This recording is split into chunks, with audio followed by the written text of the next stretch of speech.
السلام عليكم. شهر 5 ثانوية عامة. أنا عارف إنكم خلاص جبتوا آخركم، وخلاص أنت مخنوق ومتضايق وبدأت الشكوك تسيطر عليك. الفترة دي أنت محتاج تذاكر بذكاء، يعني مش مجرد عدد ساعات طويل وخلاص، لازم تستغل كل ثانية جاية. بصوا يا أبطال، الفترة دي هقولك اللي بيحصل فيها. يعني مشكلة النوم بتزيد، الناس بتنام كتير، الناس بتحتار تاخد أونلاين ولا سنتر، محتار أشوف أجزاء الشرح اللي أنا مراكمها ولا أدخل في المراجعة على طول عشان تلحق تلم، تحل كام شامل، تحل كام كتاب، تستغل الايام الباقيه دي ازاي.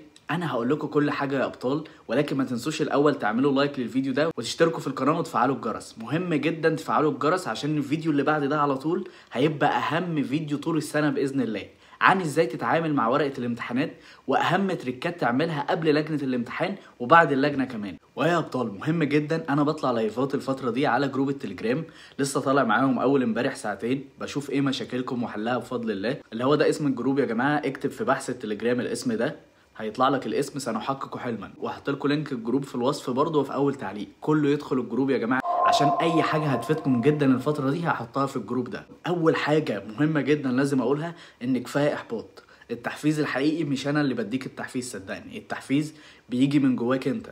صدقني حتى في الفيديوهات التحفيزيه اللي انا بنزلها اللي هي حقيقه وواقع بفضل الله، وفي مقوله كده انا بحبها: لا يزرع الله فيك طموحا الا ويعلم انك قادر على تحقيقه. يعني طالما ربنا سبحانه وتعالى حط في قلبك حلم معين او رغبه معينه في الوصول لحاجه معينه، فانت 100% قادر على الوصول ليها باذن الله. كل اللي عليك اللي انت تسعى بس وربنا هيكرمك. انتوا يا ابطال حليتوا كتير، دربت دماغك على كل الاسئله المتوقعه، غلطت كتير، اتعلمت من غلطاتك وصححتها. ده كله بيقلل من نسبة انك تغلط في الامتحان، او نسبة ان يجي سؤال انت ما تعرفش فكرته مسبقا. هتقولي هو في افكار اصلا بتتكرر؟ هقول لك طبعا الافكار بتتكرر، حتى في اسئله بتتكرر بالنص من كتب المراجعات النهائيه عادي جدا. تاني حاجه غلطه بعض الناس بتقع فيها يا ابطال، ان انت تراجع مع اكتر من مدرس. طب ازاي؟ كفايه تشتت معلومات، انت اصلا ما عندكش وقت. راجع مع مدرس واحد فقط تكون بتفهم منه. مهم جدا المدرس ده يكون بيحل كويس جدا الفترة دي. يعني الفترة دي يا جماعة مراجعة بنسبة 30%، حل بنسبة 70%. يفضل كمان لو انت شخص ملتزم مع نفسك وبتقدر تركز تاخد اونلاين مش سنتر عشان تستغل كل لحظة صح. يعني لو شايف كمان اللي انت لما بتروح السنتر بتضيع وقت، او بتروح السنتر وبترجع تنام من التعب والمجهود، فانت ارسم مستقبلك بنفسك وحدد. وبالنسبه للناس اللي قاعدين يسالوني على ماده الجيولوجيا، هي يعني تقدر بربع ماده الاحياء، ولكن مهمه جدا وهتفرق في درجاتك. وانا رشحت لكم اوريدي مستر حيدر، اكتب على يوتيوب كده مستر حيدر جيولوجيا هتلاقي شرح ممتاز جدا. طبعا اتفقنا يا ابطال ان الاوضه بتاعتك ما ينفعش يكون فيها حد غيرك، انت اقفل الاوضه على نفسك، ذاكر على مكتبك يا بطل، مفيش تليفون يشتغل جنبك عشان ما يشتتكش. عايزين هدوء عشان تعرف تركز في اهم فترة في حياتك. انا مش بأفور، ولكن دي اهم فترة في تخطيط مستقبلك فعلا، المراجعة والحل. رابع حاجة لازم تعمل مكافأة لنفسك مع كل تارجت تحققه.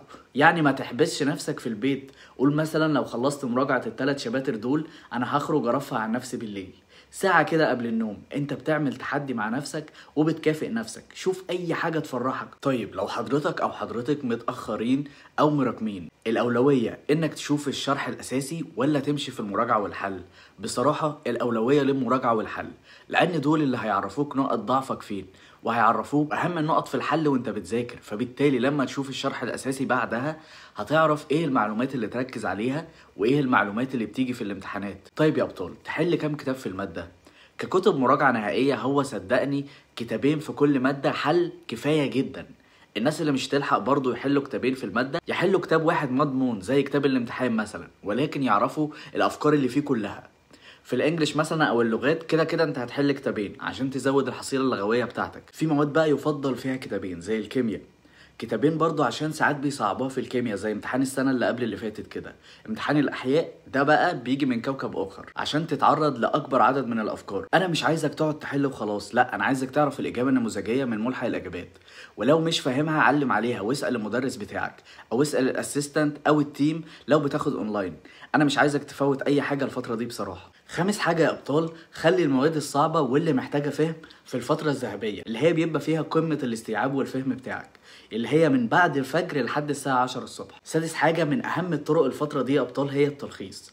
يعني أنت قريت الدرس وخلصت مراجعته، هات ورقة وقلم كده ولخصه بطريقتك.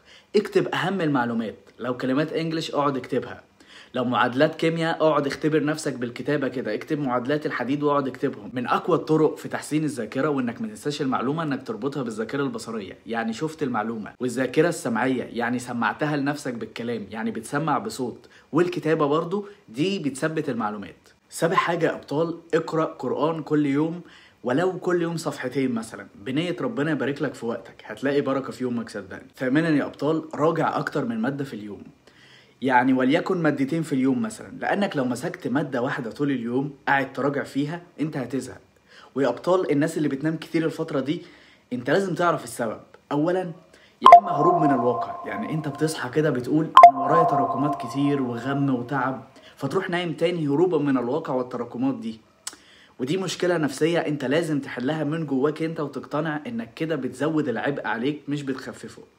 تاني سبب للنوم الكتير الفترة دي هو انك بتروح الدروس وانت عارف بقى الجو حر، فبتيجي تنام من التعب والارهاق. تالت سبب بيكون مرضي زي الهايبوثيروديزم، انخفاض هرمونات الغدة الدرقية لا قدر الله، وده قليل، يعني معظم الاسباب بتكون نفسية الفترة دي. فانت يا بطل تعالى على نفسك وربنا هيكبر بخاطرك صدقني، يعني ربنا سبحانه وتعالى شافك بتتعب وعمال جاي على نفسك في الوقت اللي كل الناس خلاص فقدوا الشغف ومش قادرين يذاكروا، ربنا سبحانه وتعالى هيميزك. ويا ابطال احنا لازم نعرف المده الطبيعيه، يعني لو بتنام من 7 ل 8 ساعات فده طبيعي جدا عشان الجسم ياخد راحته، لو بتنام بقى 12 13 ساعه ده مش طبيعي. تاسعا يا ابطال، عشان تخفف التوتر اعتبر نفسك في لجنه الامتحان من دلوقتي، وكل فتره كده اظبط تايمر قدامك وانت بتحل.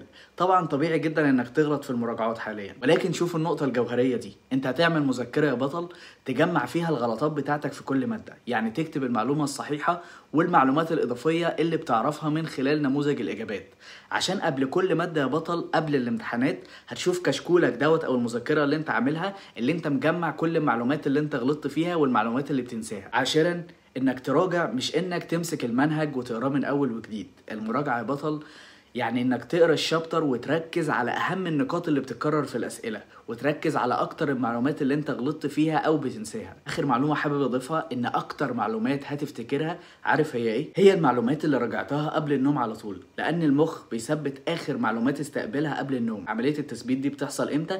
اثناء النوم نفسه. بما اني بحب اشارككم المعلومات السريه هقول لكم سر، انا ودكتور حسام عيسى شغالين على كورس تاسيس طبي ياسسك في الطب حتى لو كنت صفر في اللغه الانجليزيه، اغلب المعلومات اصلا لاتيني. الكورس ده بيأسسك في كل المعلومات الطبيه المهمه، وبيضمن لك باذن الله تجيب امتياز باذن الله في الكليات الطبيه. فربنا يكبر بخاطركم ويكرمكم جميعا وتدخلوا الكليه اللي نفسكم فيها. فانا ما اعرفش حلمكم ايه، ولكن ربنا يكبر بخاطركم جميعا، وان شاء الله يوم النتيجه تفرحوني كلكم. وتدخلوا عندي على انستجرام اللي هو ده يا جماعه اسم اليوزر بتاعي، تبعتوا لي. انا الحمد لله احنا بقينا زمايل او الكلام ده، انا ببقى في قمه فرحتي، انا ببقى نفسي اجي معاكم احتفل معاكم يعني. فربنا يكرمكم جميعا باذن الله. لو اي حد فيكم يا ابطال عنده مشكله معينه يكتب لي تحت في الكومنتات، وانا الفيديو الجاي ان شاء الله هكلمك عن حل مشكلتك. وما تنسوش يا ابطال تعملوا لايك للفيديو زي ما اتفقنا، وفعلوا الجرس عشان الفيديو اللي جاي مهم جدا، ازاي تتعامل مع ورقه الامتحان وازاي تتعامل جوه اللجنه نفسها. كان معاكم دكتور عمرو البركي،